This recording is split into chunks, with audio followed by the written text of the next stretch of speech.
All right, 9:05, our time here at CKXS. And it's time once again for the All About Real Estate show. Pete Allaer joins us every Saturday morning. And today, a little bit different. We're going to encourage people to reach out to us if you got a question in regards to real estate, buying, selling, something of that nature. Pete's here to answer your questions. And you know everything when it comes to real estate. Oh, well, I think so. I'll try. So if you got a question, you can text it to us if you want, and that's 437-9991. I'll give that number again. That's 437-9991. You can text us a question in regards to real estate, buying, selling, maybe you're a first-time buyer, maybe a question in regards to financing. You could probably help them with that too, or any of the other little intricacies that go with real estate. So text us that, or you can call us, and Pete will talk to you on the air here today at 519-627-0991. Those are our numbers, so reach out to us there. We also have a post on Facebook page, so you can send us a message through Facebook if you've got something that you want to get answered today in regards to real estate. Before we get to the questions, I want to talk to you a little bit about your clothing drive. You guys have been doing a really good job down there. You know what? It's been working out really well. It's we decided this year to join forces with the Salvation Army and do a winter clothing drive, and it's been fantastic. I think I've got probably so far I've got a truckload and a half of clothing that I've delivered to Salvation Army, and they are absolutely ecstatic when I get there. They're just like over the top excited. And it's been like we have probably 3-4 times a day we'll have people stop in the office and drop things off. And we always say this, and it's been repeated, but Wallaceburg is just the type of town that when you reach out for help, it's like you just get drowned in the help, right? Mm-hmm. It's like, so it's so nice. I'm so happy. I'm so thankful for all the people that have joined forces here to do it. And I chose the Salvation Army just because it's in town, and they're a good organization. I mean, they do good work. They don't spend a lot of money to do what they do. But they've been just ecstatic that it's been working out great. We've got so much clothes we've delivered. I mean, I'm like, every day I come in, I'm like, holy man, I better get this clothes out of here. I mean, it's like the lobby's full. That's great. Good to hear. So people can continue to do that. Just stop by the Riverside Realty office just down the street on James Street. Yes, right up till the 23rd of December. Okay. So right up till the 23rd, and you're looking for like hats, mitts. Yeah, I mean our push was children's winter clothing, right? So that was our push. Although they can use any kind of clothing. Although in this time of year, winter clothing is what's in need. Right. So yeah, hats, gloves, mitts, boots, snow pants, socks, sweaters, coats, anything winter. Children is the number one priority. After that, we'll take anything you have that you want to donate.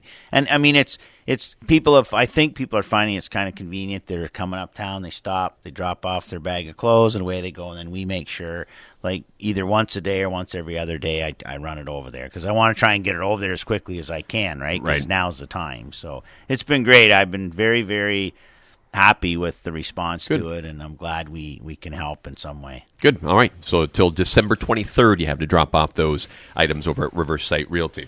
As I said, so we're answering questions today in studio. If you've got a question for us, 437-9991 is our text line, and or phone 519-627-0991. Let's see today.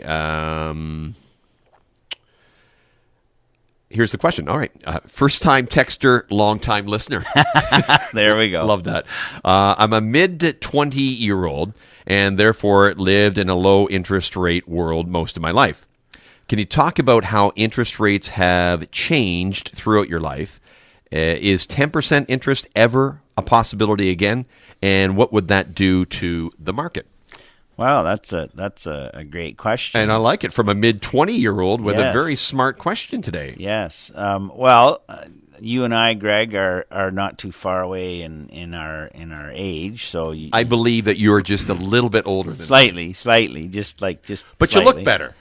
Yeah, I'll go with that. So, I mean, in my lifetime, and I mean, if I think about my lifetime of remembering interest rates, I'm going to probably start at the age of about 12 or 14 because my brothers were buying some farms at the time. Right. And they were the older brothers. And I can always remember my father saying to me, you know, if you can get 10%, lock it in as long as you can, right? I mean, that was like you had the world by the tail at 10%. Yeah. And that would have been, let's call that in the you know, early 80s kind of thing. I mean, at that point, my brothers, I think they bought a farm, you know, at whatever it was, 10 or 11%. Well, there was a period of time, and I don't know exactly the year, but my siblings have told me that there was a period of time that interest rates went up by 6% in 6 months. Wow. Like, just think about that today. No. 6% in 6 months.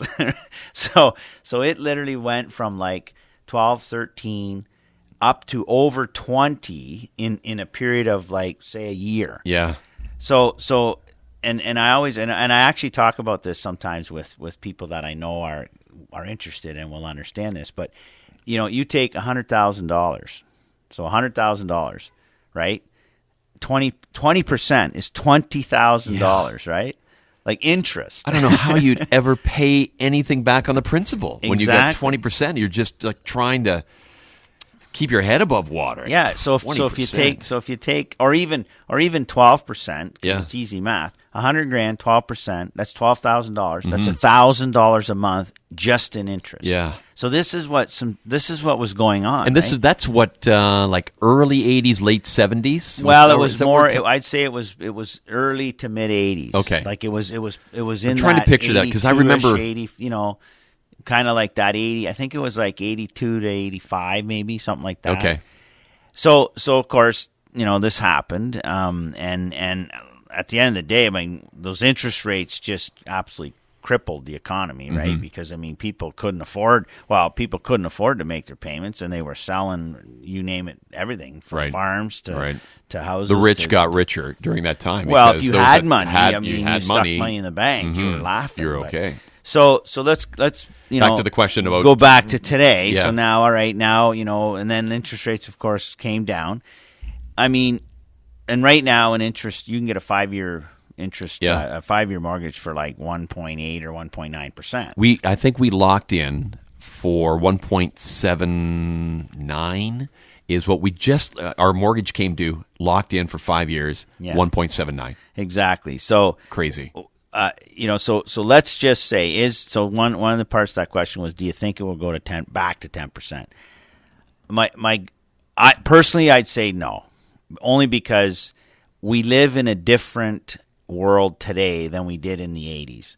I mean, we basically the whole world today is ran on borrowed money, right?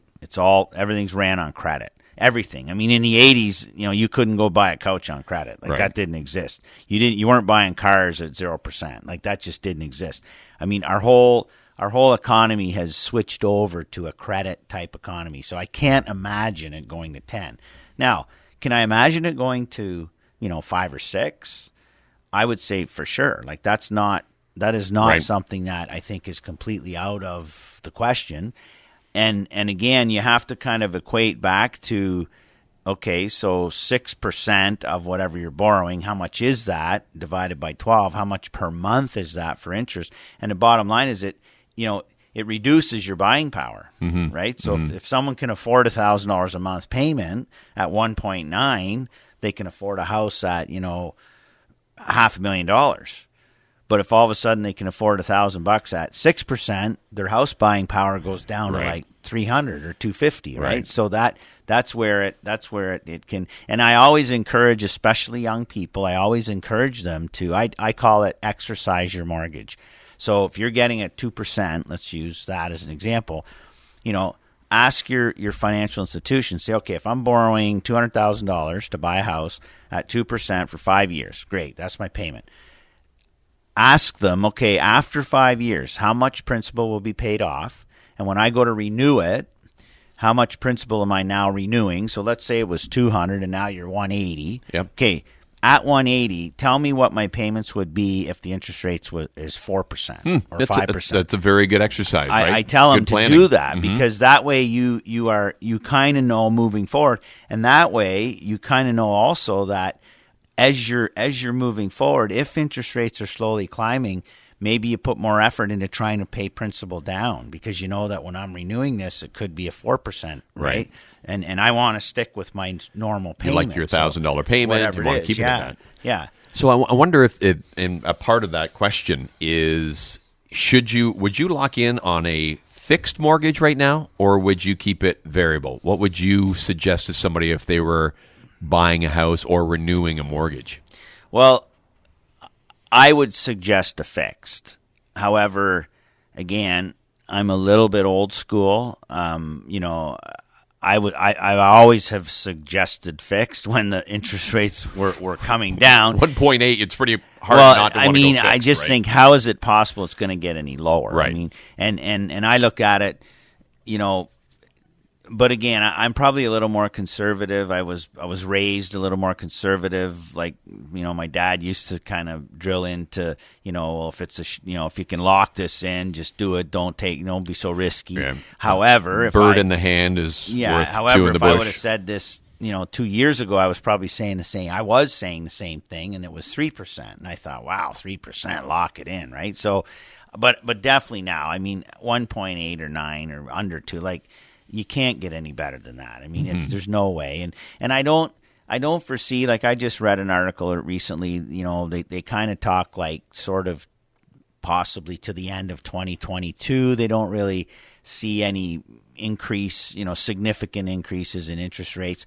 And I just think that all the countries out there, they realize if they increase interest rates, like it's basically going to cripple the world. Oh yeah, so, we'd be in a recession in no time. I agree. And it would affect everything. It would affect home prices. It would affect if people can't afford to make their payments and they're selling their properties, all of a sudden it flips over. So there's always a saying, the world is built on like a house of cards.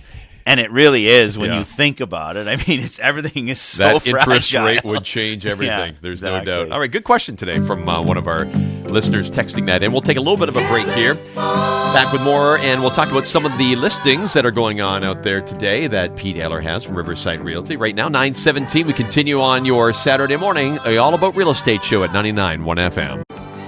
It's the All About Real Estate show at 99.1 FM CKXS, 9:20 a.m. on your Saturday here. Pete Allaer is in. If you got a question, still time to do it. You can give us a call at 519-627-0991. Talk some real estate. He'll answer your questions today. Or you can text them to us at 437-9991. And if you want to fire a question our way, Pete will take care of that. We want to talk about, I guess, before we get to the listings, maybe give me a little bit of background on no-condition cash offers that I see a lot more of those are coming up these days as people probably are trying to come up with a better reason why the seller would pick their offer over others. So maybe touch on that a little bit for us. Yeah, that's been a very popular thing happening, of course, with competing offers and cash offers.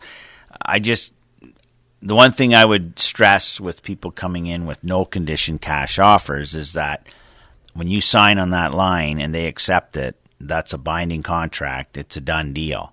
So you're obligated to close on that deal. And we have had a couple of recently that maybe the cash offer, maybe the person putting in the cash offer didn't 100% understand that, it's cash, no conditions means like you bought the house, right? And then can't get the financing? And then all of a sudden, can't get the financing, right? Something's wrong with my financing. It wasn't as solid as I thought, right? I start panicking a little bit just even hearing that. You and I both, right? Because you're more than me. And I'm like going, what do you mean you can't get the money? Yeah. So I just stress that if you're signing a non-conditional cash offer, just know that's a binding agreement. You are obligated, and if you can't fulfill, you're subject to being sued. You can get yourself in a lot of trouble. So, but going back to just a cash offer, cash offer doesn't mean you have to carry a suitcase in and be like, here's cash, right? It just means you have to be 100% sure that on closing you have the ability to get whatever you've offered for that house. Right. Whether that be through credit, whether that be through cash in the bank, whether that would be through, Uncle Joe or Uncle Greg, whoever, right? Don't call Uncle Greg because he has no money. You definitely have to be 100% sure that you will get that money when you put in a cash no condition offer. So, and you're obligated to come up with the money. Right. So that's the big key. Are those what you've seen as a real estate agent? Are those offers usually the ones that sellers are picking over one that somebody has to sell a house or has conditions? Well, I'm going to say yes. Now, of course, dollar amount does affect this, but certainly as a seller, I mean that, yeah. So as a real estate agent, would you, when somebody has an offer and they have a condition of selling their house, you as a real estate agent, do you go and take a look at what their house is that they have to sell? Yes, for sure. If I have a house listed to do your job well, yeah. So I will look at this and I'll look up that house and say, okay, how likely? Now, in this market, having a house sale condition in there is not a big huge deal because houses are selling, right? But yes, for sure. So you want to know because it says right in the offer. If you have a house sale condition, it says right in the offer the actual address of the house. Yep. So you look it up and you say, okay, where is it? What kind of price range? Sometimes we'll ask questions like, is the house ready to get listed? Or what kind of dollar amount are they hoping to get for it? Like, we'll sometimes reach out and ask those kind of questions. Even cash offers more so now than before is if it's my listing and it's someone else's offer, I'll call that agent and say, okay, I just want to talk to you about the cash offer here. Like, do you know the people? Are they solid? Like, is it cash? We always say is it cash or is it like cash mortgage, right? Yeah. Because if it's cash mortgage, like as long as you have a good down payment, you're still okay. And I even, as if it's my buyer buying something, I'm very, very thorough on, okay, your cash, okay, you sure? And then I get sort of, I tell them, okay, how much money do you have? Like let's go through the scenario to make sure, right? But yeah, certainly cash. Well, the old saying, cash is king. I mean, yes. I mean, if you're the seller and that if I sign on the bottom line, this is done. Yep. You're more likely to go that route. I mean, it's not always the greatest. I probably would too. I can see why you would go that route. So. Yeah.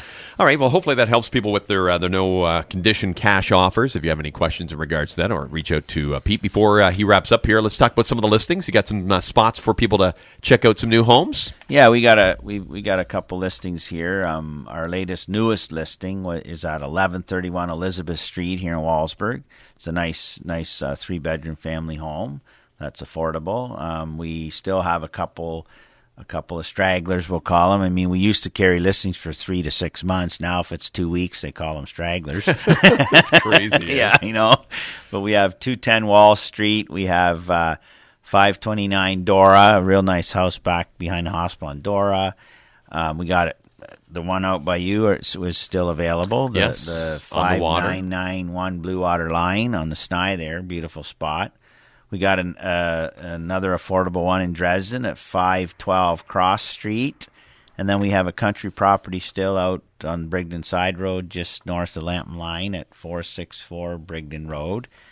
And I mean, even though it's Christmas time, it has kind of quieted a bit, but we're still in need of listings. We're at an all-time low. We have lots of buyers, so if you're considering selling, reach out to any one of us on our team, and we'd be happy to walk you through it and give you an idea what best timing. Some people right now want to maybe wait till after Christmas, but you know what? It right now it doesn't seem to matter. If you want to sell your house, get it listed, and most likely it's going to sell. Yeah. Good. All right. He's Pete Allaer from Riversite Realty. If they want to go to your website, what's your website again? Riversite.com, or just look us up on Facebook. Follow us on Facebook. We're on there all the time with new listings and posts, and Instagram as well. Right.